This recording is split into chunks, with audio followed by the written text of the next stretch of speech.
elle est fortifiée de mon corps en cas de rechute. Alingaka na bondelaka elokola bebe ya emwa ekila monena pesaki ngangumi ya suwa ye te o paske nzoto na ye petepete lokola na malemba kolina na ya diama Gisele Umba nana trouble o mon amour Deko balandi ya Diamant Noir TV omoni biso toaka liboso ya Pasteur Joël Konda va expliquer bien donc il y a bien des occasions penza. On va expliquer biso ka bonjour na Pasteur Ndenge. Oui, bonjour na Diamant Noir et bonjour na tout la chaîne na yo. Merci beaucoup na visite na donc voyez le la chose donc souhaiter vraiment oui madame la mission.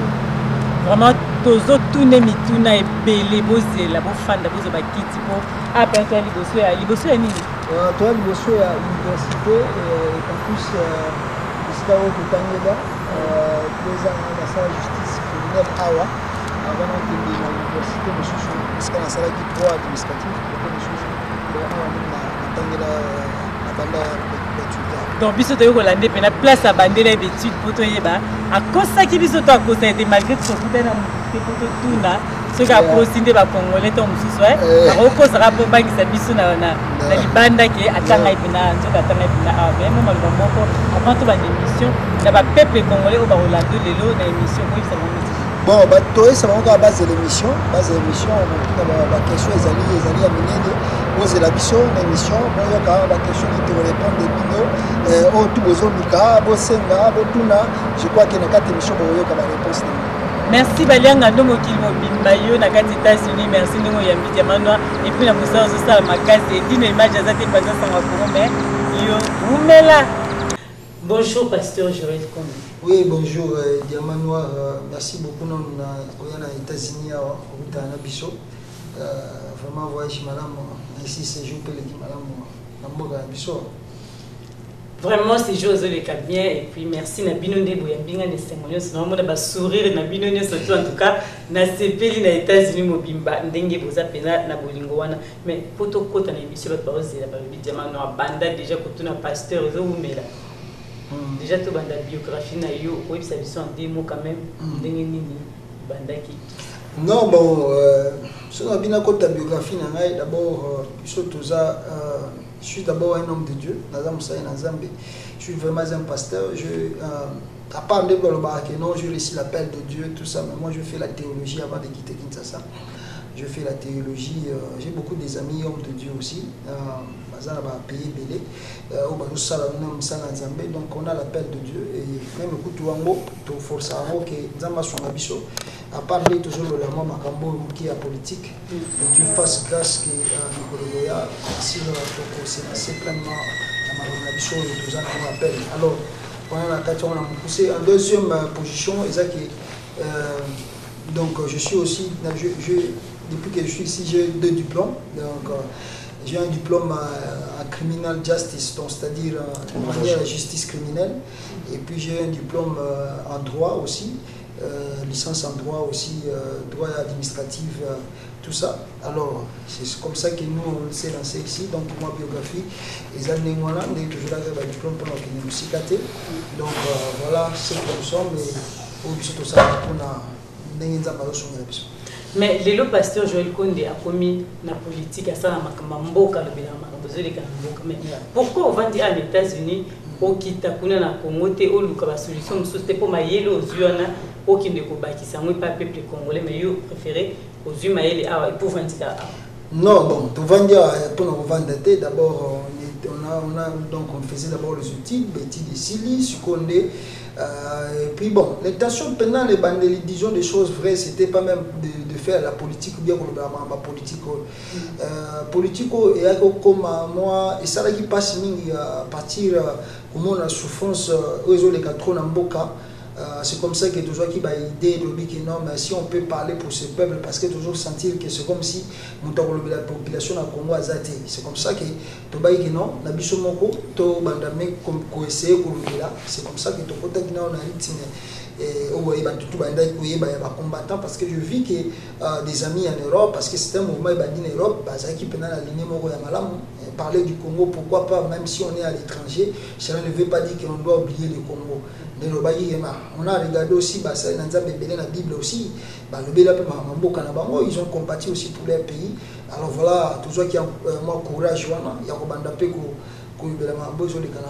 donc c'est comme ça qu'on s'est lancé dans la politique. Suite, il y a Makambo, les politiciens n'arrivent pas vraiment à résoudre le problème du Congo, et même les intellectuels congolais, soi-disant intellectuels, tout ça dans le Congo, ça la peine de côté, ils ont foncé dans les boulons mogo, ceux qui te batté après, soi-disant élection, soit au Salamaturo.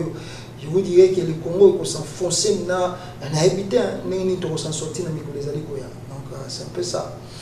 Mais les autres côtés, si on a une émission, on a juste un trop tout na pasteur ndenge afin aux États-Unis, mais relation na yo pour biso stoyebi et peuple congolais que yo penza opona na côté mo kenda déjà na bona na otanga sous po ba bidjama no toyebi na biso déjà opona déjà mes relations no ezaka ndenge nini na Moïse Katumbi po opona déjà kuna toyebi ozaka congolais to ozaka congolais te po boza bo pe ba couleur moko makamyo so moko ngapo na loka za petit frère Moïse Katumbi mais oui mais les lots tout moni que ozaka leki te mais ezaka ndenge relation.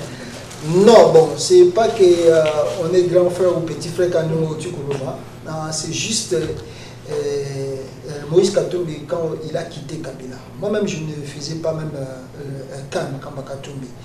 Bon, tant qu'on a quitté Katumbi et plutôt Kabila, je appelle un ami, non, vraiment, est-ce qu'on peut pas soutenir Katumbi? C'est comme ça que parce que moi-même j'avais fait une émission, j'ai même au Canada, dans salle émission Congo, il y a Claude Meka, Congo Mikili. Après on a dit non, tu as approché la vérité à Katumbi sur les années. C'est comme ça que tu me pousse à Katumbi pour la vérité. Il y a Bitumbana donc on a cru à la personne et puis quand tu pousse à la paix, que non, il avait vraiment quand même la volonté de changer Makamna Congo. Ce n'est pas d'avoir l'histoire s'il est étranger ou il n'est pas étranger parce qu'au Congo, il a surtout étranger. Mais voilà, peut-être aussi. Alors, la meilleure des façons c'est d'approcher et puis totalement. Comme ça, tu as approché Katumbi, tu as dit qu'il y a la vision, il y a un souci, il y a un moto d'abord. Il y a un chef. Mais il n'a pas vraiment le souci, il y a comment je peux changer ça. Mais on a vu qu'il y a Katumbi, il y a quand même cet esprit humaniste, il y a quand même améliorer via Congo parce que par preuve, quand même comment il a essayé un peu d'améliorer, même s'il n'a pas amélioré tout, au moins il a au moins un petit bilan au Yasa Nakatanga. Mais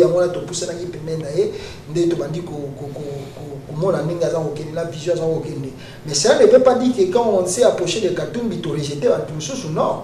C'est-à-dire pour ça qui n'a comme de moi qui a hier à quoi incarner le Koana, n'a pas de connaître sous Bazaki n'a quatre opposition, ceux qui va ça la nengue bazol ba unité afin que tout s'en sortir dans la situation où tout a traversé. Bon, les gens jugent de ça pour n'avoir que non, mais lui c'est un kabiliste, abimika lobi lobi na tongo oyo tout ça. Mais moi je dirais que sur total classe politique nous surtout il n'y a pas un saint. Nous doit assez azaté, même si le papa tu sais qu'il paie à son âme. Père de la démocratie avec Mobutu. Donc Mobutu même honoré Rwanda bazoko misalelo. Honoré Rwanda a laissé Mobutu quand jusqu'à ce que Mobutu azoke beaucoup fandé honoré Rwanda et otika Mobutu. Et il était fidèle de Mobutu. Donc pour dire que Mobutu a saint la politique à Congo azati. Mobutu ça a allé passer naé même bibi lobi yango biso to za ba pêcher zo sala masumu na yo mais un jour conscience yobi que non nzamba yebiso que non zelo zo ke neza mabe afriné que non faut bongo la banda ko sala malamu.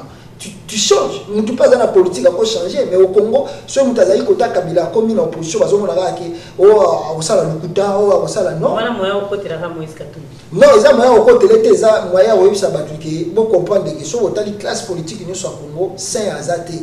L'essentiel des alliés, nous avons qui n'a pas bé, accompagne des Kibiskan, qui n'a pas bé les alliés, si qu'on a changé, n'a pas de kabalam, pas de les amalam.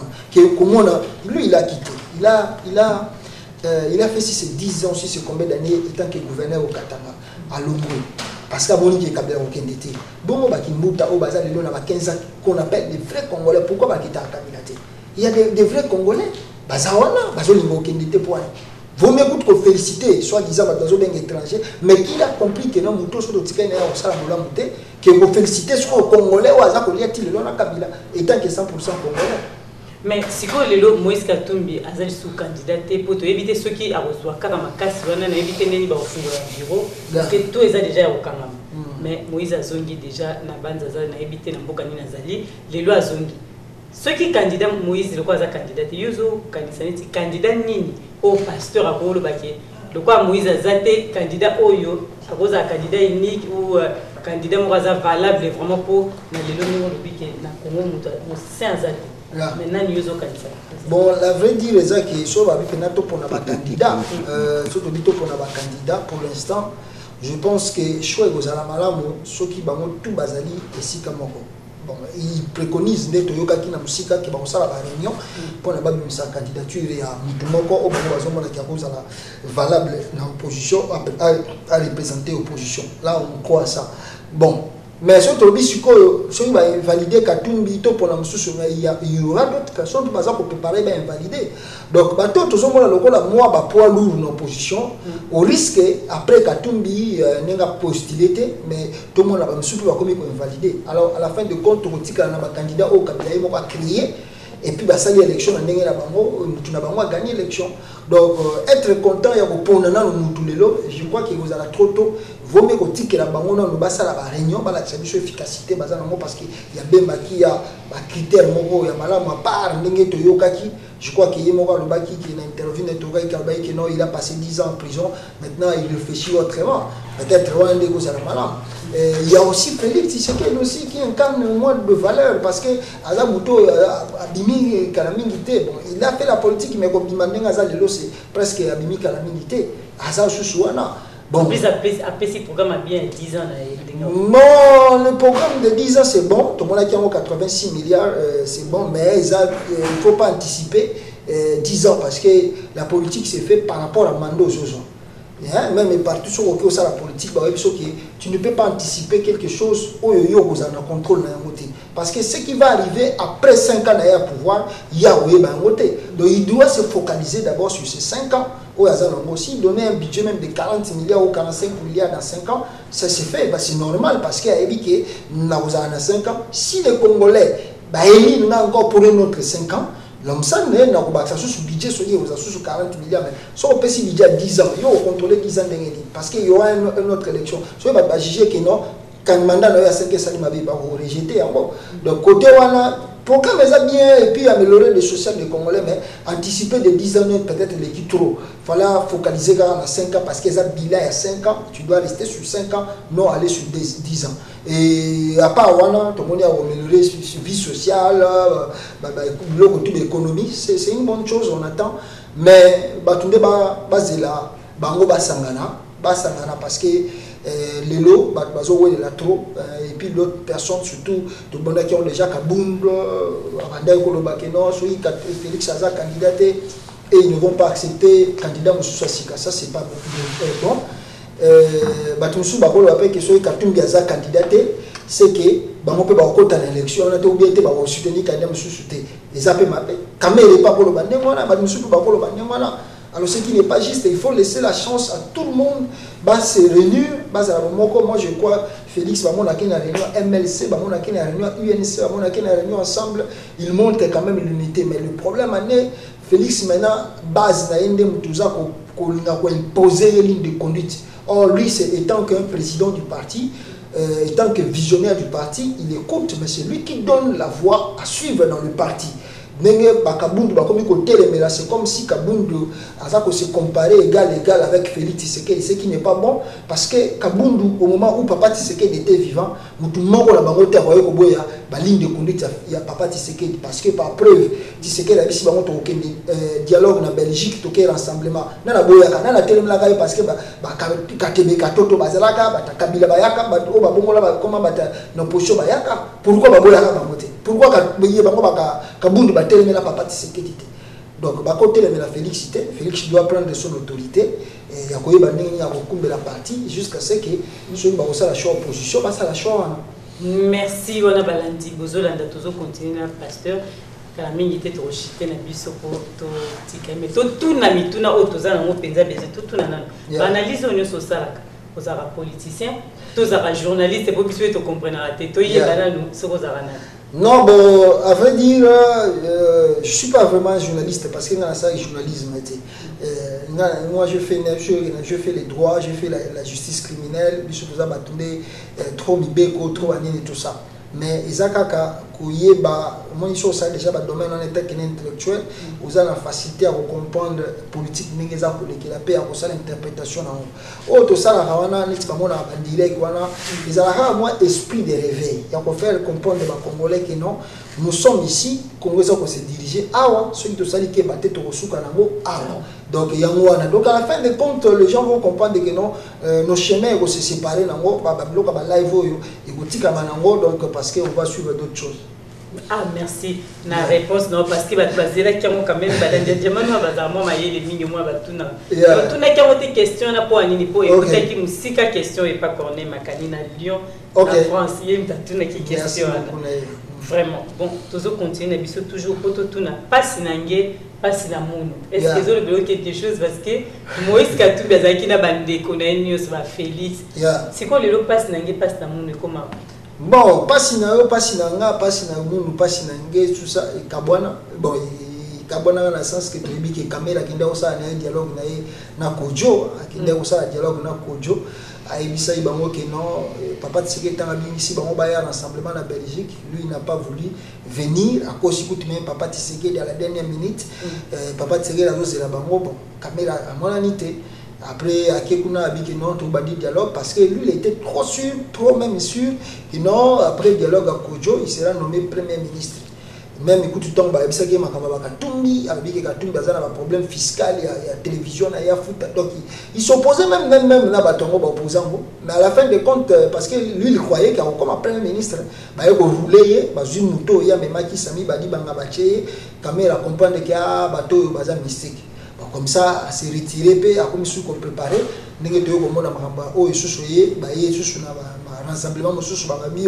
Cette fois-ci, aussi, tu comprends que tout ça est passé, tout ça, la unité opposition. Puis, on dit que gloire à Dieu, si on va dire ça, la unité opposition, on acclame.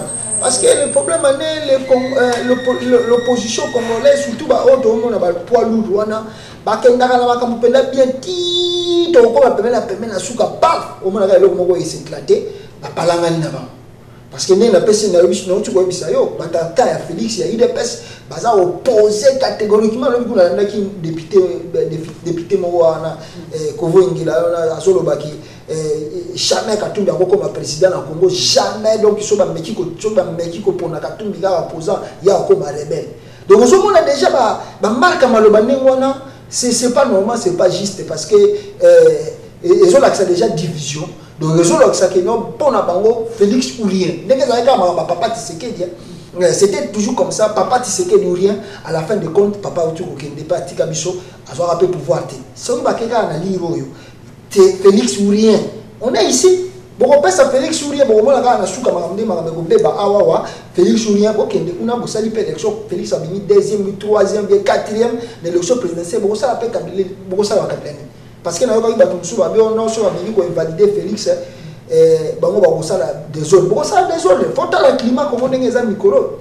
Ceux qui ont la chance d'unité, la chance de remporter l'élection. Mais ceux qui ont des désordres, nous avons posé créer division 4 na bango.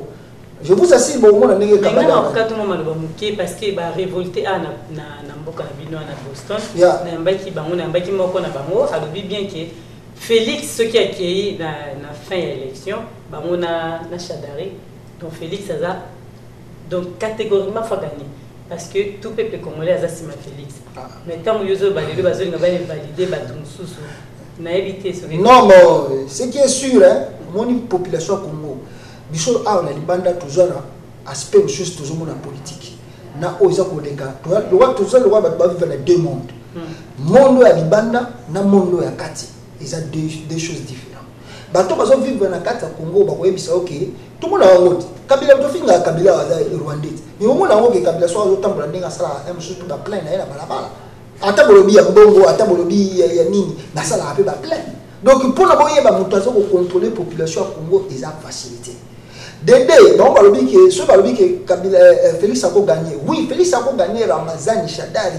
Ce qui est élection ko ya propre ya soin et salami na Congo. Mais na liro makambo ezali siko na kati ya Congo. Ata batie nani na élection wana mutu ya PPRD a gagné. Ata batie mutu nani na mutu ya PPRD a gagné parce que tout est déjà planifié, arrangé pour que ba remporter l'élection wana. Ya mo moni que tori bon, ça va imiter pour biso ko pesa une proposition. Il y a administrateur boboy mais pour ça nous quand même imiter et quoi il est quand même beau s'en sortir dans situation mais quoi anticiper pour le bac non ce bâti à Félix Félix va gagner Ramazan c'est un peu compliqué parce que faut pas oublier que Kabila a le contrôle de ces élections toujours bandilango toujours répété en gros qui organise les élections c'est Joseph Kabila qui contrôle la CENI c'est Joseph Kabila nana tu comme connaît nana na Sadek c'est Joseph Kabila Nana Poni Shadad, c'est Joseph Kabila. Donc on a tout besoin alors ce bolobi que non, Kabila a la bino élection pour la bino remporter la suka, c'est besoin biko ça besoin battre. Voilà peuple congolais, oui ça peuple Mokonzi. Merci parce que vous avez qui pendant la besoin de pasteur Joël Konde et puis Baliangando, merci pour ça pendant si ma caméra oyo yo ça madame à les États-Unis. Tolito tuna makambuya Edi Kapen ou Azali général Alobi Azolongola Kabila et Moubaki Penza Tolobi Valentin Moubaki va navani na Kishasa mbote na mingi na part ya Diamant Noir TV bikambo Edi Kapen général Oyo Alobi Azolongola Kabila mais bato nous balobi que hier azo soutenir Moïse Katumbi pour za Katangé bango so bato Katanga. Bon, ça peut être moni mamba Edi Kapen doana izana trois hypothèses, je peux dire. Première hypothèse est cause à la Bakatangé parce que aujourd'hui, au moment où je vous parle, selon Batonde Bazotala, Batonde Bapesi candidature, il n'y a pas un Katangé dedans. Bakatangé Bazate. Alors, Bakatangé Balobi que non, Bango Balingi Bango pouvoir, Bango va représenter sur ce côté. Or, sur le côté Zindo, il y a Elo Kouana, Bakatangé peut Bakolo Bango parce qu'au moment où je vous parle, Jean-Jacques Wenda Misaki 4 Moko, on a 31 généraux Katangé Nakati armée. Ça veut dire que l'armée de FARDC aujourd'hui est contrôlée par les Katangé. Surtout que le gouvernement on a Kabila est dominé par les Katangé. Donc il veut dire toujours les Katangé basent la majorité dans Makambo za koleka na kata Congo. Donc ceux qui le loba ba lobi que Eli wana kapenda bini que non biso ba Katangé to perdre le pouvoir to zong to ke na bitumba. Je pense que c'est pas vraiment on a solution te ya ko bimisa po argument mo ko binisa Kabila. On a première hypothèse. Deuxième hypothèse est que kozala Kabila yemo ko créer le wana parce que amoni que élection ils ont poussé na po salama pas oluka eloko ni ko akosa sortir na mo akosa s'appelle élection na ya lukuta akosi na et asali sikutu rébellion ya lukuta po Eli Kapen à vivre à 30 km de Kinshasa. Donc disons la vérité que azaka na kata capitale. Et puis bota la reportage au bautu ko zoyer reportage outi na TV5 chaîne moko ya mokiete o ezali suivi na monde entier. Donc dans 2 jours, Eli Kapen a repris sa suite et a repris sa mission sur Azolo Makamba. Solo beza Lukuta parce qu'il a payé Kabila rendez-vous dans 5 jours. Or, tu yebi mission to yebi Kabila nenga Jisaka. Ce qui nous a lancé défi à Nengwana, beaucoup na ba policiers na ba militaires ba sopa na côté kuna pour na ba secret milieu wana pour ba contrôler déjà ba tourner ma maison au sala. Mais pourquoi Eli Kapen wana o a lancé ultimatum ya Kabila na 5 jours? Ni policier ni armée qui ne à côté. Donc il veut dire que Kabila a créé mascarade, il y a guerre, comme ça a décrété état d'urgence dans la capitale. Et comme ça on n'aura pas les élections. Les élections, comme ça la maléchou sous terre. Et puis état d'urgence, vous allez retirer et aussi là. Comme ça, la procédure d'élection pour Kabila non, ce n'est pas ma faute, il pas pouvoir en armée, moi je la procédure d'élection, ils ont sous-souté, après quelques temps, de cette élection. Donc comme ça, c'est échappé. Alors, troisième hypothèse, le type là peut être sérieux, il paraît qu'il a revendiqué depuis Kala, que non, lui doit avoir le pouvoir au Congo. Mais au pouvoir à 30 km, où il y a un militaire, est-ce qu'il y a un bon? selon le reportage qui na TV5 a la connaissance dans l'armée, a la connaissance dans la police. Est-ce qu'il y a quelque chose qui se prépare au sérieux? Mais tu as dit que Moutolo soit solo, jamais à quoi il a TV qui non, surtout Makambo il y a le Biwana qui a zolo la Kabila. Jamais peut venir ça à quoi le baron devant TV5 qui non, Kabila doit démissionner dans 5 jours. Quand on a John Chibango le baron la télévision de ce bataille qui a pris suite na. Ah balanda John Chibango bakangaye, mais ce qu'il y a le bien qui ça pourquoi bazo bukaiba kangaye? Parce que ça c'est un grand défi à lancer on peut la chaîne mondiale TV5. Bazo bukaiba kangaye total qui non Kabila penda à l'ini bazo pourquoi bazo tikaye? C'est-à-dire qu'il y a un complot, et on a vu une deuxième hypothèse qu'il y a un complot Kabila pour créer guerre, à décréter état d'urgence, élection, exact, parce que les gens doivent se rappeler Kabila qui est dans Sadek, dans la Namibie, ici le bas a dit, il y a le bino, le bas dit, à nous revoir bientôt. Si on a dit à nous revoir bientôt, ça veut dire qu'il a encore un autre plan. Batindi Tabumbeki, tellement Tabumbeki, ça trop direct à redécouvrir la vérité, ma Moutou, à Boyko et Tabumbeki. Parce que nous n'avons pas ça dans tout le monde. Donc, ils ont passé quoi. Parce que Chadar est donc Kabila a dit que si mais Chadar hier on a toujours président. Chadar ils ont une hypothèse belle. Chadar à cause de la vraie candidat à cause de la fausse candidat. À cause de la vraie candidat le sens où lobby que Kabila contrôler Makambutu na simanae ce qui Chadar a ponami. Mais à cause de la fausse candidat pour na calmer communauté internationale. Bati kaka ko tia pression ndenge banda ko tia a calmer bango kaka na sima nango a créer makambo alingi a créer pour na ko décréter état d'urgence puis a ko décréter ba guerre et mambo sili nango donc c'est un peu des choses là.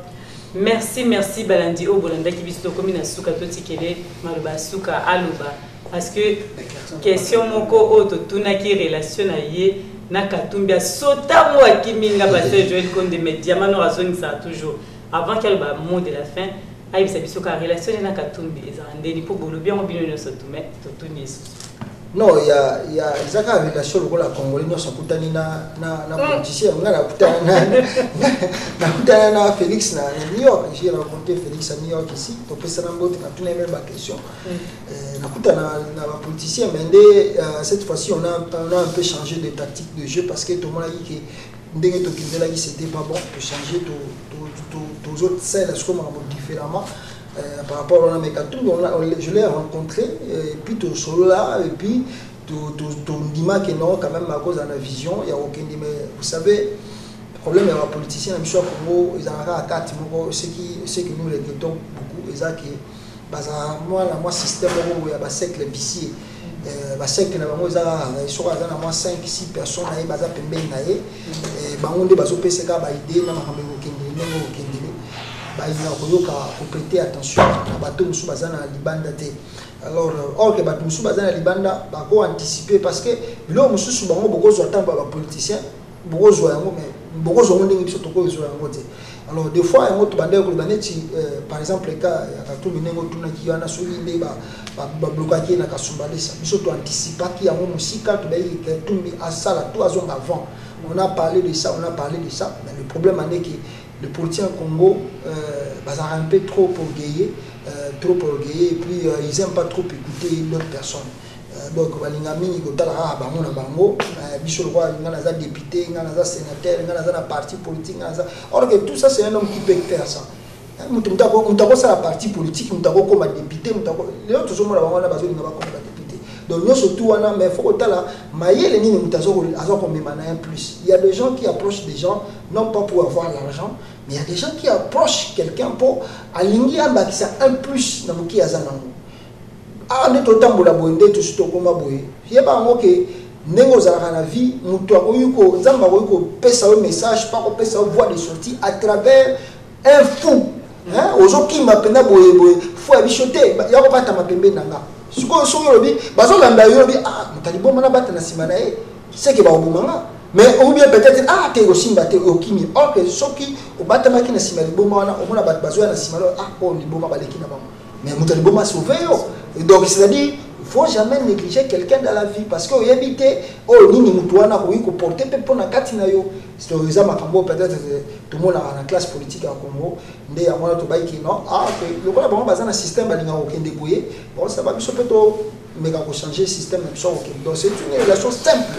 Il n'y a pas question, il y a une relation plus profonde, on reçoit son salaire, Moïse Katumbi appelle ça la bichon. Non. jamais de la vie. Jamais. Batoye, bah, ok, Moïse Katumbi ne nous paye pas. À foutre à bichoter, tous un peu pas salarié n'a été. Juste, on lui a supporté juste pour qu'il Azala, Moutoyo, tout le monde qui a une vision pour qu'il non. Mais pas question de salaire, pas question de nini. Voilà pourquoi on a dit que nous on a approché Katumbi pour nous même moi savoir qui est. Ils ont mis mais mon qui est tout ça qui non. Malheureusement, bango baza na banzela na bango na batu na bango baza un peu kati na bango pour na bayo kabino batu c'est un peu compliqué. Voilà pourquoi nous aussi on a changé les tactiques de travail parce que tout le monde dit que faut pousser na moto aza koyoka yuso ntamini koyoka ote vaut mieux changer façon à ça. Merci Malbassou quand nous avons fait ça des personnes mortes ou bon moi je dirais seulement pour la dernière parole le peuple congolais faut pas se tenir prêt. Élection Oyo, il y a deux tendances. Soit Kabila Kosala mon encore, invalider Batunon, surtout Oyo, Bozomon, qui Bakoza la penda candidat à solo. Katumbi, Félix, Bemba, Kamere, Balongoli Bango. Et Bimisi 22 candidats naïe Barotika parce que Baza 26, Barotika ceux qui 22. Alors 22 on a ta Barotika là, parce que l'élection, Bango Chadali a bimi na victoire moko écrasante et l'équipe n'a pas l'équipe n'a pas ta boche et vous allez trop tard parce que les locaux on les a moment pour profiter au sein de Makambutu après l'élection.